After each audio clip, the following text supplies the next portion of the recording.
नमस्कार माझ्या शिक्षक आणि विद्यार्थी मित्रांनो, आपल्या यूट्यूब चॅनलमध्ये तुमचे स्वागत आहे. विद्यार्थी मित्रांनो आणि शिक्षक मित्रांनो, बघा, एक अशी न्यूज फिरते सगळ्या न्यूज चॅनल, जे काही मोठे मोठे न्यूज चॅनल आहेत किंवा न्यूजपेपर आहेत, त्यांच्यामध्ये 2 दिवसापासून एक न्यूज फिरत आहेत.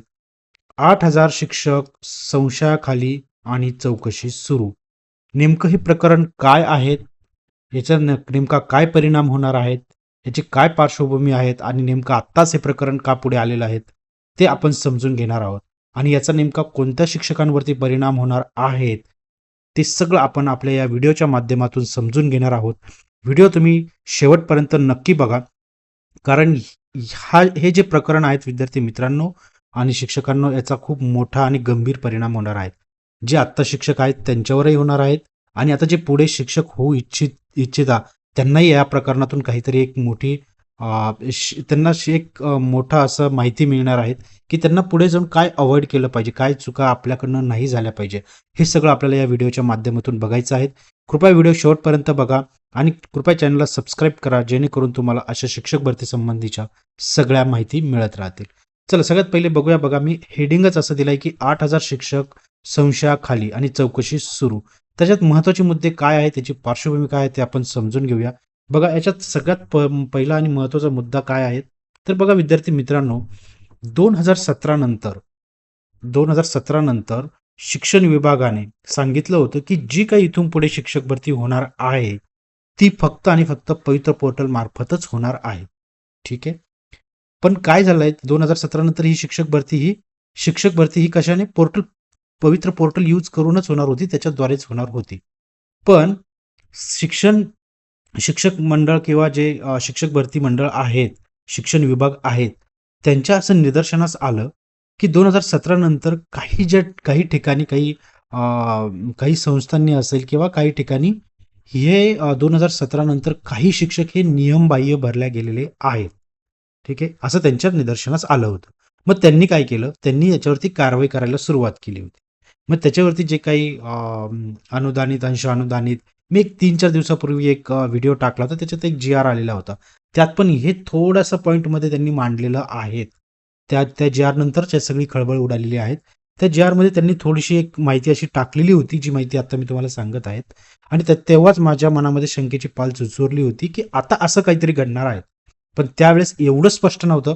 पण आता या 2-3 दिवसामध्ये ही गोष्ट जास्त स्पष्ट झालेली आहे की आता याची ही चौकशी होणार आहे. तर बघा, आता ते प्रकरण काय होतं ते सांगतो की 2017 नंतर सगळी भरती ही पवित्र पोर्टलद्वारेच होणार होती. पण शिक्षण विभागाच्या असं लक्षात आलं की काही शाळांनी किंवा काही संस्थांनी जी काही शिक्षक भरती आहे ती पवित्र पोर्टल डावलून, म्हणजे नियमबाह्य भरती केल्याचं त्यांच्या निदर्शनास आलं. त्यांनी पोर्टलला बायपास केलं. मग त्यांनी काहीतरी कारवाई करायला सुरुवात केली. मग आता हे जे काही ज्या ठिकाणी अशी भरती झालेली होती त्या लोकांनी एक कोर्टामध्ये केस गेली त्यांची, शिक्षण विभागाची आणि त्यांची. आणि त्याच्यावरती न्यायालयाने जेव्हा सगळं बघितलं, त्यांनी सगळे प्रूफ चेक केले, तेव्हा त्यांच्या थोडंसं असं निदर्शनास आलं. आता तिथे यांनी काय मांडलंय की जे संस्था वगैरे त्यांनी काय मांडलं की बाबा, जेव्हा आम्ही ही 2017 नंतर शिक्षक भरती करायला गेलो तेव्हा ही पोर्टलच डाऊन होतं, किंवा हे पोर्टल डाऊन असल्यामुळे आम्ही जेव्हा शिक्षण विभागाकडे या तक्रारी घेऊन गेलो तेव्हा आम्हाला त्यांच्याकडनं पाहिजे तसा रिस्पॉन्स भेटला नाही, आणि म्हणून आम्ही पोर्टलला बायपास केलं आणि आम्ही शिक्षक भरती केलेली आहे, असं त्यांनी मुद्दा मांडला तिथे. पण जेव्हा न्यायालयाने हे सगळ्या प्रकरणाची सखोल चौकशी केली, समजून घेतलं, तेव्हा माननीय उच्च न्यायालयाने काय निर्णय दिला की बाबा हे थोडंसं हे प्रकरण हे काही योग्य नाही आहेत की बाबा त्यांनी रिस्पॉन्स केला नाही, पोर्टल बंद आहेत म्हणून तुम्ही बायपास केलं, हे काही योग्य दिसत नाहीयेत, असं न्यायालयाचं म्हणणं आहे. त्यांनी त्या जी आरमध्ये दिलेलं आहे तसं. ठीक आहे. मग त्याच्यानंतर आता हे काय झालंय की शिक्षण विभागाकडे ते आलंय की बाबा हे पोर्टल बायपास केलंय. न्यायालयाने पण असं सांगितलंय की हे चुकीचं झालेलं आहे. म्हणून आता शिक्षण विभागाने काय केलंय, हे जे काही हे प्रकरण आहे त्याच्यामध्ये जवळजवळ 3 लाख असे कर्मचारी आहेत. ठीक आहे. 3 लाख कर्मचारी आहेत, त्यांचे आता डॉक्युमेंट व्हेरिफिकेशन होणार आहेत आणि त्यांची चौकशी पण होणार आहे. ठीक आहे. आणि प्रथमदर्शनी असं दिसून येत आहेत की बाबा हे जे आहे त्याच्यामध्ये जवळजवळ 8,000 शिक्षक हे संशयाखाली आलेले आहेत. 8,000 असे शिक्षक आहेत जे पवित्र पोर्टल 2017 नंतरची गोष्ट आहे, ठीक आहे, ज्यांची निवड ही पवित्र पोर्टलद्वारे झालेली नाही, पवित्र पोर्टल बायपास करून अशा शिक्षकांची निवड झालेली आहे. आता अशा सगळ्या शिक्षकांचं शिक्षण विभाग हे चौकशी करणार आहेत, ठीक आहे. आणि अशांना आता सध्या तरी नियमबाह्य भरतीची शक्यता आहेत असं शिक्षण विभागाचं म्हणणं आहे आणि मोठा घोटाळा उघड होण्याची शक्यता आहे असं न्यूज चॅनल वगैरे सगळीकडे असंच म्हणताय की जर हे 8,000 शिक्षक जर त्यांची नियमबाह्य भरती झालेली असेल, पवित्र पोर्टल थ्रू नसेल झालेली, तर याचा अर्थ हा घोटाळा आहे असं न्यूज चॅनल वगैरे इकडे सगळीकडे चाललेलं आहे. आणि ते आता काय होईल ते आता पुढे येणार आहेत. आपण सध्या मी तर असं म्हणत नाही की तो घोटाळा आहे की नाही आहे, पण जर खरंच असं निघालं की बाबा 8,000 शिक्षक हे नियमबाह्य भरतीने झालेले आहेत, तर मग शिक्षण विभाग त्याच्यावरती काय कारवाई करते आपल्याला ते बघायचं आहे. बघा इथं सरकारने काय केलंय ते GR मध्ये पण दिलेलं आहे की उच्चस्तरीय 3 सदस्य समिती असणार आहे, त्याच्यामध्ये उपशिक्षक संचालक असणार आहे. मी आता 2-3 दिवसाच्या व्हिडिओमध्ये पण ते सांगितलं होतं आणि त्यांच्या अंडर हे 3 सदस्य असणार आहेत आणि ती हे चौकशी करणार आहेत. म्हणजे यांनी आता ती चौकशी सुरू केलेली आहे. जे पण शिक्षक त्यांना पवित्र पोर्टलद्वारे भरले गेलेले नाही आहेत त्या शिक्षकांची चौकशी होणार आहे, ठीक आहे. आता याचा परिणाम बघा कसा होणार आहे. याचा परिणाम सगळ्यात म्हणजे काय आहे की 3 लाख कर्मचाऱ्यांची तपासणी करण्यात येणार आहेत अशी माहिती मिळालेली आहे. खरा आकडा अजून आता आपल्याला अजून काही दिवसांनी कळणार आहेत. तर आता जेवढी माहिती मिळालेली त्याच्यामध्ये जवळजवळ 3 लाख कर्मचाऱ्यांची तपासणी होणार आहेत. सगळे कागदपत्र व्हेरीफाय होणार आहेत आणि असं म्हटलं जातंय की पगार थांबण्याची पण शक्यता आहे. मी कुणालाही घाबरवत नाही विद्यार्थी मित्रांनो, पण जी माहिती माझ्याकडे आलेली आहे ती माहिती मी तुम्हाला सांगत आहे की हे सगळं आता चाललेलं आहे. आता पगार थांबेल की नाही थांबेल हे शिक्षण विभाग त्यावेळेस ठरवेल. म्हणजे जर ते जे कोणी विद्यार्थी असतील किंवा जे शिक्षक झालेले आहेत, जे नियमबाह्य पद्धतीने भरल्या गेलेले आहेत, ते एकदा त्यांचं डिसाईड झालं की हो हे कॅन्डिडेट नियमबाह्य पद्धतीने भरले होते, तर त्यांच्यावर होणारी कारवाई ते शिक्षण विभाग ठरवेल. हे आत्ता आपण सांगू शकत नाही, पण असं न्यूज होती की बाबा आता त्यांचे शक्यतो पगार थांबवले जातील. आपण ते अजून व्हेरीफाईड नाहीये, त्याच्यामुळे हा पॉईंट व्हेरीफाय असा नाहीये, पण बाकीचे सगळे पॉईंट व्हेरीफाय आहेत आपले. पगार थांबेल की नाही हे मी एक्झॅक्ट सांगू शकत नाही, कारण माझ्याकडे जी माहिती आली ती मी सांगतोय तुम्हाला.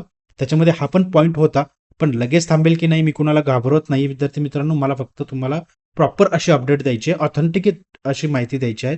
पण हे बाकीचे जे सगळे पॉईंट आहेत ते सगळे ऑथेंटिकेटेड पॉईंट आहेत, ते सगळे प्रॉपर माहितीचे पॉईंट आहेत, ठीक आहे. चला तर पुढे बघूया की आता प्रश्न काय की यांच्या नोकऱ्या जाणार का नाही आपण शुअर नाहीयेत. हे मी मांडलेले प्रश्न आहेत, कारण की हे ज्या प्रकारे प्रकरण चालू आहेत, जे आत्ता लागलेले 8,000 विद्यार्थी आहेत, जे संशयाच्या भोवऱ्यात आलेले आहेत, त्यांच्या खरंच नोकऱ्या जाणार का, त्यांचे पगार थांबणार का, किंवा शिक्षण विभाग त्यांच्यावरती पुढे काय निर्णय घेणार याची वेळोवेळी मी तुम्हाला अपडेट देत राहील.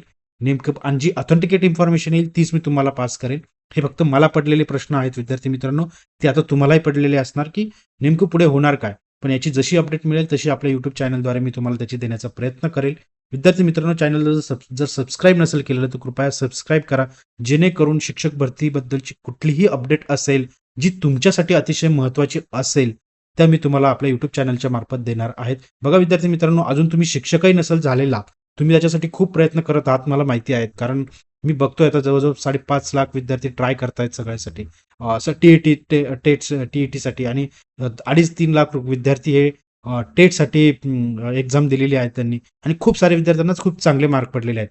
पण आता विद्यार्थी मित्रांनो असा पर्याय निवडू नका. मी मागच्या व्हिडिओमध्ये सांगितलं होता की तुमची भरती ही फक्त पवित्र पोर्टलद्वारेच झाली पाहिजे. जर असं तुम्ही बाहेरून कुठून असं आता जसं हे प्रकरण झालेलं आहे, बाहेरून कुठून भरले जात असाल तर तुम्ही त्यापासून वाचा. तुम्ही आता त्याला तिकडे जाऊ नका, त्या मार्गाला जाऊ नका, ही माझी विनंती असेल. कारण की ते सगळं आता चौकशीच्या भोवऱ्यात आलेले आहेत. पुढे काय होतं, कसं होतं, काय कारवाई होणार आहेत ते आपल्याला सांगता येणार नाही. आणि अशा विद्यार्थ्यांचे मग परत नोकरी राहणार की जाणार, किंवा अशांना ब्लॅकलिस्ट करणार की काय करणार, हे मी फक्त आता माझे तर्कवितर्क लावून सांगतोय. ऑथेंटिकेट इन्फॉर्मेशन या 2 प्रश्नांवरती तरी नाहीये. वरची सगळी इन्फॉर्मेशन ही ऑथेंटिकेट आहेत की 8,000 विद्यार्थी हे संशयाच्या भोवऱ्यात सापडलेले आहेत. तुम्हाला अजून ह्या प्रकरणाबद्दल काही वाटत असेल, काही अजून काही माहिती हवी असेल तर कृपया कमेंट बॉक्समध्ये नक्की कळवा. धन्यवाद विद्यार्थी मित्रांनो.